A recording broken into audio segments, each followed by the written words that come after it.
egter volhard tot aan die einde, die sal verlos word. Om te verduur beteken nie om in 'n draaglike situasie te volhard nie, maar om te volhard in moeilike en uitdagende situasies, soos finansiëel onderdrukkende situasies, eksterne vervolging, godsdienstige konflikte, en fluistering van Satan, en vele meer. Diegene wat tot die einde toe volhard, sal die heerlike en pragtige dag van verlossing van God kan ontvang.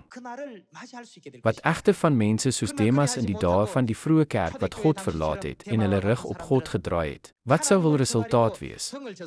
Wanneer hierdie soort mense op die oordeelsdag voor God staan, sal hulle hul koppe trots voor God kan ophef.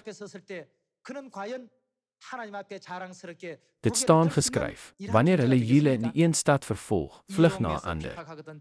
Amen, ek sê vir julle, julle sal nie al die stede van Israel kan besoek voordat die Seun van die mens kom nie. Soos hierdie, wanneer ons die evangelie van hierdie dorp na daardie dorp, en van daardie dorp na 'n ander verkondig, ons harte daarop fokus om ons geliefde broers en susters te vind. En ons moeite doen om vrugte te dra soos die lote van die wingerdstok, ons hemelse Vader sien. God sien al ons optrede raak. Hy het hemelse toekennings en heilige sterre in die hemel vir ons voorberei. Ek het gesien dat jy selfs in moeilike situasies nie jou geloof laat vaar het nie, en my woord tot die einde toe geduldig gehou het. So het ek hierdie pragtige tuin voorberei om vir jou te gee wanneer jy in die hemel kom. Ek sal die stad pragtig versier, so tot dan, staan asseblief vas en volhard met geduld.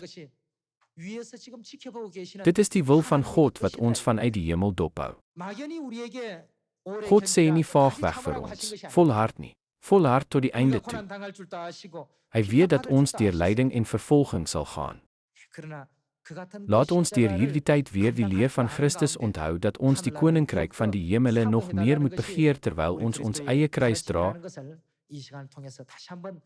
en laat ons diegene wees wat vas staan in ons geloof, volhardend en standvastig tot die einde toe.